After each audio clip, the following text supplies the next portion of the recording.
shoes and out the door. 5, I'm alive. 6, 7, 8, feeling great. Hello and welcome back to Beyond Your Wildest Genes podcast. My name is Dr. Noah DeCoyer and I am your co-host. Today our guest is Dr. Jonny Bowden, and what a special treat that is for me personally. Dr. Bowden, also known as the Nutrition Mythbuster, is a nationally known board-certified nutritionist and expert on diet and weight loss. He has appeared on the Dr. Oz Show, Fox News, CNN, MSNBC, ABC, NBC, and CBS, and has contributed to articles in the New York Times, Forbes, the Daily Beast, the Huffington Post, Vanity Fair Online, Men's Health, Prevention, and dozens of other print and online publications. He is the best-selling author of 15 books, including The Great Cholesterol Myth, co-authored by Stephen Sinatra. His latest, co-authored with Stephen Matsley, MD, is Smart Fat. Eat more fat, lose more weight, get healthy now. Dr. Bowden, how are you today, my friend? I'm great, Noah. Thanks so much for having me, and please call me Johnny. All right, Johnny. Tell our audience, for the few people out there who don't know who you are, where you came from and how you became who you are. I think it's maybe more than a few people, but that's very sweet of you to say. You know, I was a professional musician.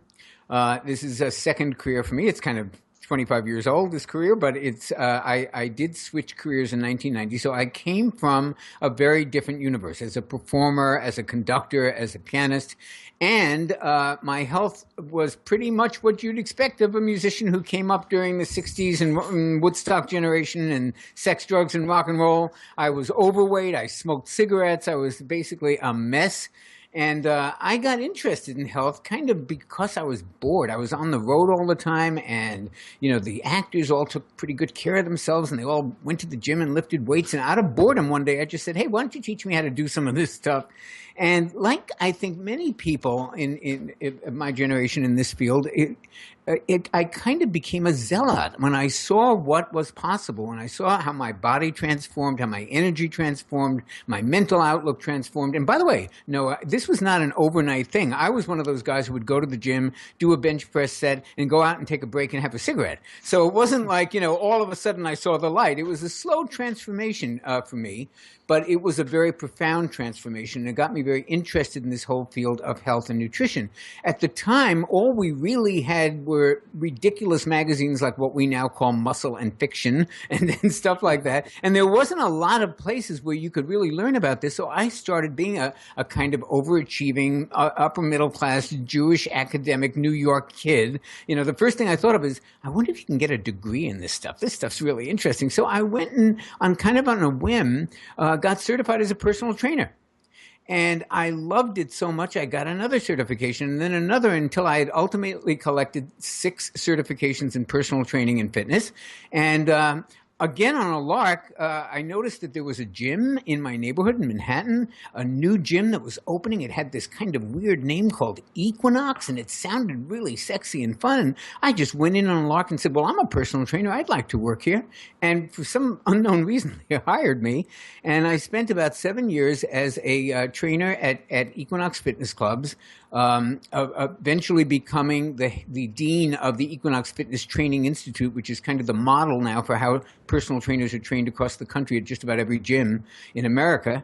And that's kind of how I got interested in this. And as a trainer, I used the exact same tools that we had all been taught to use. The low-fat diet, lots of aerobics. I believed, like everybody else, that if you were fat, it's because you ate too many calories and you didn't exercise enough. And that was the model, and I bought it lock, stock, and barrel. I was one of those guys who ordered an egg white omelet. And if it came back from the kitchen with a little bit of yolk, I would send it back because I just knew that was going to give you a heart attack. And I worked in that milieu for a while. And I was lucky enough in the early 90s, there was a biochemist by the name of Barry Sears, who's now a household name in health and nutrition. He's the author of the Zone books and all that huge franchise, Zone bars, everything Zone came from Barry Sears. But nobody knew who he was then. And he came and he gave a lecture at Equinox. And he talked to us about a new way of looking at food and calories. And he said that it's not about the calories, it's about the effect that food has on hormones. Hormones are what drive weight gain. Hormones are what drive weight loss. Hormones are running the show. You have to look at the hormonal effect of food. And I remember saying to him afterwards, Dr. Sears, if what you're saying is true, then everybody else is wrong. And I don't know if you know Barry Sears, but he smiled, that smile of his, and he said, well, that's absolutely right. And we became kind of friends. He actually wrote the introduction to my very first book, and I just interviewed him again recently for a summit that I'm doing on fat loss. And that was kind of the beginning of me saying, wait, I think there's more to this nutrition stuff than I was taught in personal training school. And, we learned everything we knew about nutrition from the god-awful American Dietetic Association, which has probably done more in this country to hold back the health of America than any other organization I know of. But we bought it lock, stock, and barrel. Everything you need is in food. It's all about the calories. You don't need supplements. All of that 1950s claptrap that the American Dietetic Association taught us. And I had clients who were not listening to us. This was the days of low fat, and Atkins was kind of making a comeback, and these folks would do what we told them, and they'd go on these low fat diets, these horrible low-fat diets that we now know are so bad, and they'd go on them, and they'd get on the treadmill more and more, and they just weren't losing weight. And finally, out of desperation, they'd go on the Atkins diet, and we as trainers would say, you can't do that, man. That's, you might lose a pound or two, but you'll get a heart attack. This is going to be terrible. And they'd come back, and that didn't happen. And Noah, I would see client after client come back, and their blood pressure was lower, their HDL cholesterol had gone up, their triglycerides had dropped like a rock, they had more energy, their skin looked better, and they were not dying of heart attacks. And this made me think, I think we might not have been told the whole story when it comes to fat and cholesterol. Because really, when you think about it, what's the only reason you've ever been told not to eat saturated fat, particularly, and fat in general? Because it's going to raise your cholesterol. But what if cholesterol doesn't cause heart disease? And that was the subject of our book in 2012 that got so much attention on the Dr. Oz show and stuff, The Great Cholesterol Myth. It is a myth. It doesn't cause heart disease. And once you know that, you have to ask, well, then why aren't we eating fat? And that's kind of what smart fat is about. Johnny, I would say 7 years ago, one of my first real introductions to this, I read a book called Eat Fat, Lose Fat by Mary Enig and Sally Fallon. Oh, yes, and that changed my whole perspective on eating. And that's why I'm so stoked, so excited for your new book, Smart Fat, because this takes that to a new level. I've told my patients for the last 6 or 7 years, and I tell this on any time I can, the greatest dietary transgression we've been sold is fat is dangerous and fat is disastrous. You can say that again. It was the worst information. In The Great Cholesterol Myth, we actually talk about the origins of this information, how we got on this crazy bad pathway to begin with. And it was a very interesting story, especially for people who are interested in politics. But we don't need to go into all of that right now. I will tell you that I took many classes with Mary Enig, and I've seen her speak, and I've interviewed her because she's passed away by now. And she was certainly one of the pioneers who was saying, hey guys, the emperor's got no clothes, you're all on the wrong path. But of course nobody listened in those days. Now I think in 2016 you're probably going to see about 10 high-fat diet books come out. And I think what we did in Smart Fat is I think here's what I see is one of the problems. So okay, now we're beginning. And your audience is very sophisticated, very smart. They spend enough time to actually want to know about this and listen to podcasts like yours. But I think people are beginning to get the idea that, yes, we were wrong to banish fat from our diet. But what they don't quite understand is the difference between good fat and bad fat. Most people still think that bad fat is animal product fat. Any fat that comes from an animal is bad. Any fat that's saturated is bad. Any trans fat is bad. And everything else is good. And that's also 1950s past its expiration date knowledge. It's just not true. What makes a fat bad for you has nothing to do with whether or not it's saturated. And we go into great detail on that in Smart Fats. You're right. Trans fats, rightly so, have been demonized. But what many people don't know, one of the most important fats, conjugated linolenic acid, CLA. CLA, which helps burn fat, is a natural trans fat found in healthy grass-fed dairy. Yes. You're absolutely right. And I'll tell you the truth, and I'll let you in on this, audience. The reason I don't talk about that very much is because most people are not like your audience and don't understand these little details. So since 95% of trans fats are really bad for you, and what we're really talking about when we say trans fats are bad, we're talking about man-made trans fats. Exactly. The CLA you're talking about comes only from natural grass-fed beef. But because that's a kind of small exception, and most people just, it's too much for them to even realize that all saturated fat isn't bad. We don't want to confuse them. So I just make the general statement that all trans fats are really, really bad. But you and I know that there is an exception, and the exception is CLA, as you mentioned, conjugated linolenic acid, which is found exclusively in the fat of grass-fed, healthy cows. Now, you're right, absolutely right, and it's important to make that distinction. Make the distinction between healthy saturated fats and unhealthy saturated fats for our audience. Be delighted to. And I'll tell you a story which I think illustrates it the best. I live in Southern California. We had a big E. coli scare a couple years ago, and it was traced to spinach. And they recalled all the spinach in Southern California. You couldn't go to a Subway sandwich spot and get spinach. You couldn't get it anywhere because of the E. coli scare. Now, nobody, let me emphasize that, nobody, not one health professional on the planet told people, hey, stay away from spinach. Spinach is a bad food. Everybody intuitively understood that this particular crop had been contaminated. It wasn't because it was spinach that it was bad. It was because it had been contaminated. Well, the same thing is true with saturated fats.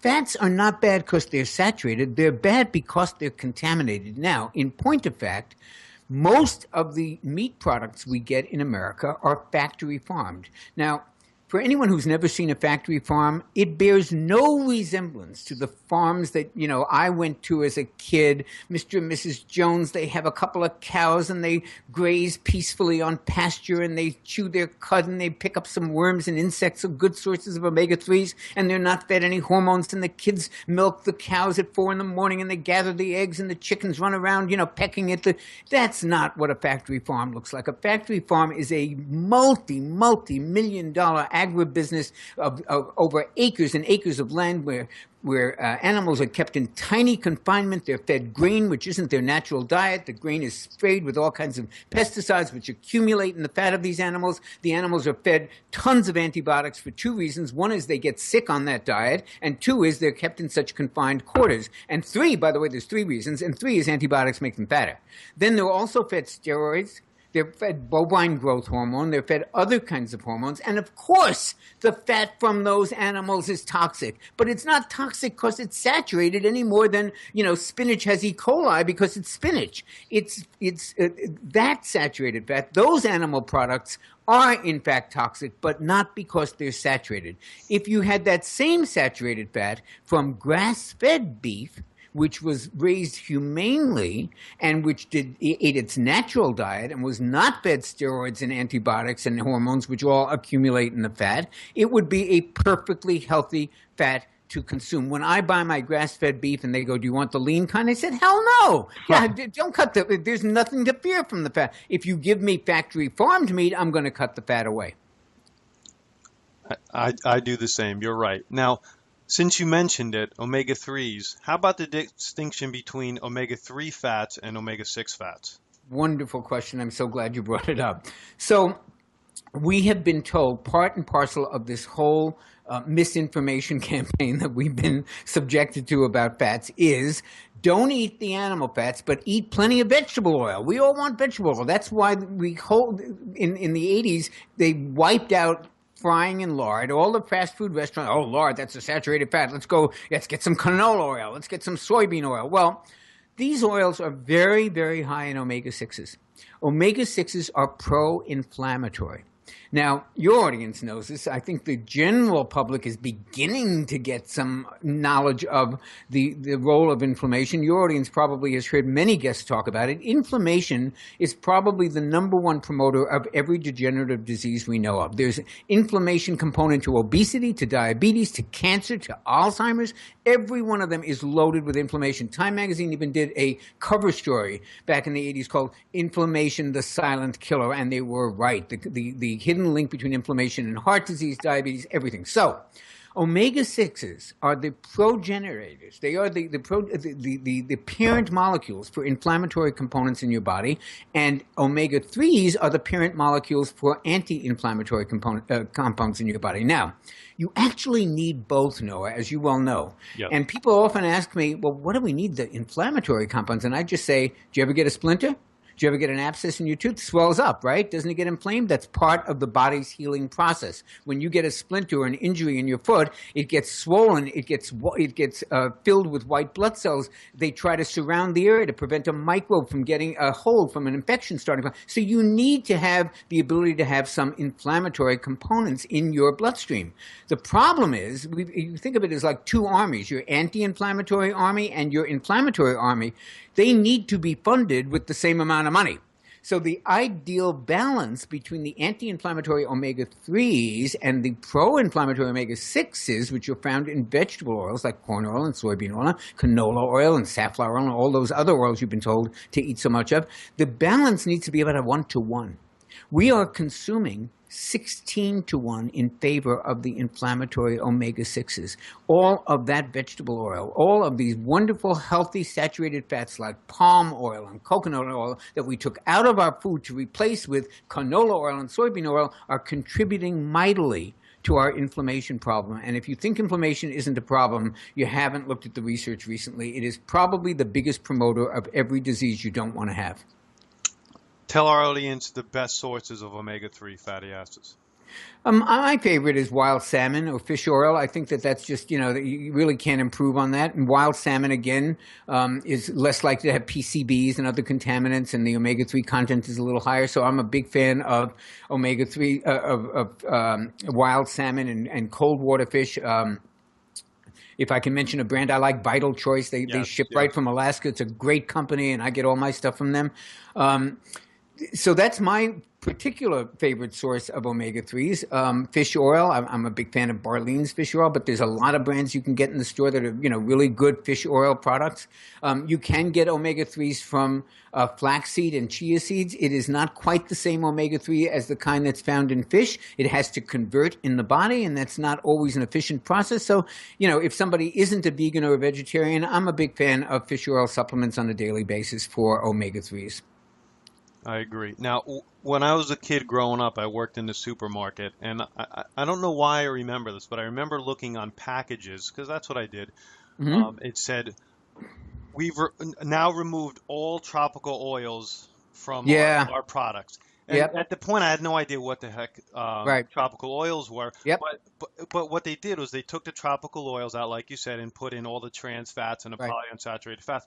Well, tropical oils are the palm oil, the red palm oil, and the coconut oil, like you mentioned. Yep. Well, the other day I was in the supermarket, and I almost had an accident in my pants. Crisco now sells coconut oil. Crisco, the biggest purveyor of trans fatty acids ever. Yeah, ever in the history of the world. By the way, Crisco is not lard. When we talked about taking lard, lard's making a comeback. Real lard from pastured pork is a perfectly healthy thing to cook in it. It stands up to heat beautifully. You can fry things in it if you are so inclined to fry anything. Way better than heating canola oil or soybean oil or that god-awful Crisco vegetable shortening, which was never even a real food. Heating those things to high heat is a monstrously bad thing to do, but real lard, not so bad. Right. So we've talked about all the fats. We're on a great playing field now. Talk about the Smart Fat program. And I think there's 4 kind of food groups that you go through and recommend. So let's just bang those out and just let our audience what it entails. Well, one of the things we did in Smart Fat is we actually have a different way of typing fats. Instead of it just being good and bad, we actually did smart, neutral, and toxic. So the toxic fats are clearly some of the examples of what we just talked about. Fat of any kind, saturated or other, from animals that have been contaminated with antibiotics and steroids and hormones. All right, so that's definitely a toxic fat. Man-made trans fats, the kinds we were talking about earlier, the hydrogenated oils, very, very bad, very, very toxic fat. High quantities of omega-6 vegetable oils, very toxic when they're very in the kind of proportion that we eat them in the typical American diet. Neutral fats are fats that actually have not been shown to have necessarily had any significant health benefits, but they also have absolutely no negatives. And in that, I would classify saturated fat from grass-fed beef. You can eat that as much till the cows come home, no pun intended. The smart fats are ones that have actually been shown in research to have specific actual benefits, and that would include coconut oil, olive oil, extra virgin olive oil, and of course the omega-3s. So you asked about, I'm sorry, in our program, so we actually recommend that people get a minimum of 5 servings of smart fat a day. You can certainly have more. You can eat neutral fats like butter, saturated fat from grass-fed beef, things like that, as much as you want, and you should have 0 amounts of toxic fat. And then in addition, and I think this is what makes Smart Fat a different kind of program from any other high-fat diet, we also are high in fiber. And that's the one bugaboo, the one Achilles heel of all of the previous high-fat diets like Atkins, is that they just were too low in fiber, Noah. And what we have here is a high-fat, high-fiber diet, which I don't think I've ever seen before. So we actually encourage 10 servings of fiber a day, and it's not hard to get those 10 servings because a lot of foods like an avocado or a serving of beans will have like 3 servings just in 1/2 cup. So It's not really that hard.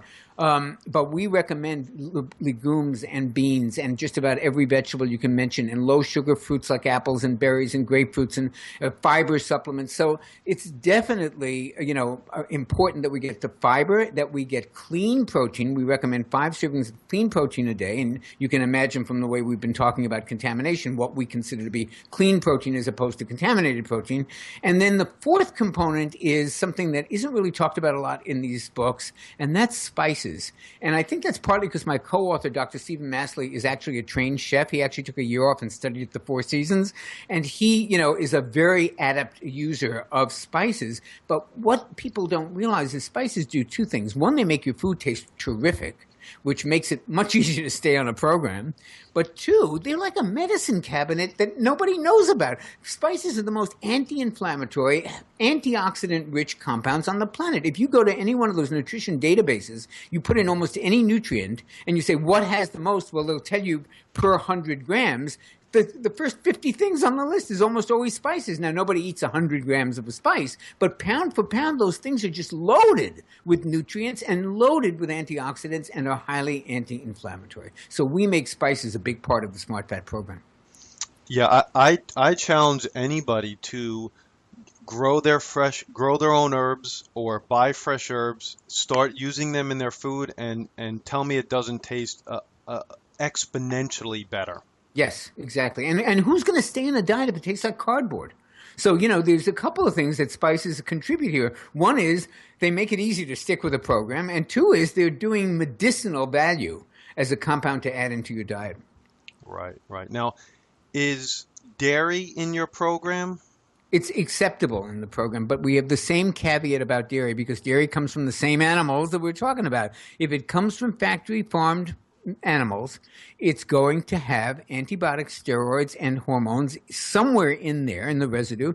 I won't touch homogenized pasteurized milk.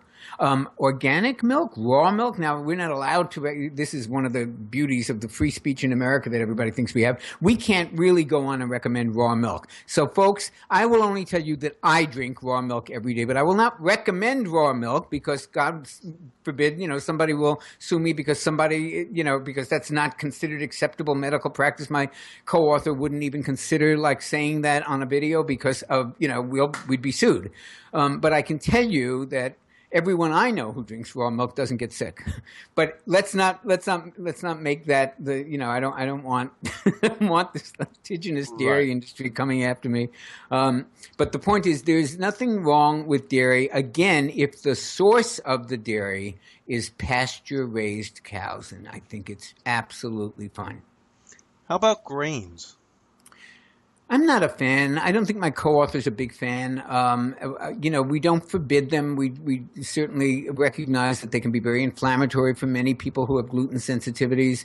The whole notion of, we've got whole grains, and the dietitians keep talking about whole grains, fruits, and vegetables like they're all equal. In fact, grains are probably the most nutritionally weak component of that triad. They raise blood sugar just as much as the processed grains. It's such a myth that whole grains, are so much better for you. If you look at the glycemic index of brown rice and white rice, they're like a point apart. I mean, so they do the same thing to blood sugar and weight gain as regular, processed grains do, and they're not that nutritionally dense. So yes, we recommend or allow, let's say, people to have small amounts of some of the healthier starches, like a little quinoa, a sweet potato once in a while, maybe a little oatmeal, fine. But, all of this nonsense about whole grain cereals and whole wheat Cheerios, it's all nonsense. It's just not true. And you can live just fine without grains. So we allow them. We tell people to be judicious about them because they cause a lot of problems for a lot of people. And we tell people to be particularly careful of them if they're trying not to gain weight. I think your point of nutrient density is crucial. Now, we can get lost in gluten sensitivity, but Sure. the most important thing about grains is that they are extremely nutrient poor. So Yes, if you're I trying to know. create a healthy body, why is your diet going to be based on something that's so nutrient poor, as It's, opposed to what's, being something that's so nutrient dense like what you're describing? It's a question I've asked myself for over a decade. And what's really interesting to me is you think about all these cereals, they're fortified. Why do they fortify them? You ever heard of fortified broccoli or fortified steak or fortified asparagus? They fortify them because the processing removes everything of any value, and then they throw back the equivalent of a centrum, which is, the lowest quantity of stuff, and now they say they're fortified with nutrients. How about getting foods that didn't need to be fortified in the first place? How about that? I agree. Now, if our audience wanted to get in touch with you, buy your book, what's the best way? Well, we have a whole Smart Fat online program. Of course, the book is there available on Amazon. But if you go to JonnyBowden.com, and there's no H in Johnny, or if you just look at me on Twitter at Jonny Bowden, again, JonnyBowden, we've got some free webinars coming up. And there'll be, I'm not sure when the podcast will go live, but that webinar will be up with replays, and you can really hear us discuss this in great depth. And there's just a ton of Smart Fat. If you go to the Smart Fat website, you'll find out everything about the programs that we're doing, the products that we recommend, and lots of other resources at smartfat.com. Any last words for us, Johnny? I'll tell you, Noah, I've never liked bullies. And that's kind of been like a driving force in my life since I was about 5 years old and I saw a guy beating up a dog. I don't like bullies. And I don't like bullies whether they come from the American Medical Association, the American Dietetic Association, or any of these so-called health gurus who go around smugly proclaiming that, fat is bad and statin drugs are good and everybody in the country should be on a statin drug and vitamins just give you expensive urine. They're full of it. And I just love taking these guys on in debates and just destroying them because they don't know what they're talking about. When you actually show them the research that refutes everything that they say, they crumble like a house of cards. And I just love going after those guys. Johnny, you are a brilliant speaker and a brilliant man and have a brilliant message. Thank you so much for your time today. Noah, thank you so much. This has been just a joy to be on with you. And I hope we get to talk again real soon. I'm sure we will. My name is Dr. Noah DeCoyer, your co-host, and you are listening to the Beyond Your Wildest Genes podcast. If you like what you've heard today, please share this with your friends and family and encourage them to subscribe on iTunes. You can sign up for our incredible weekly email at www.centerforepigeneticexpression.com, and please let me encourage you to check out our first project summit at www.painreliefproject.com. Thank you, and as my oldest son Hayden says, be awesome and never unawesome.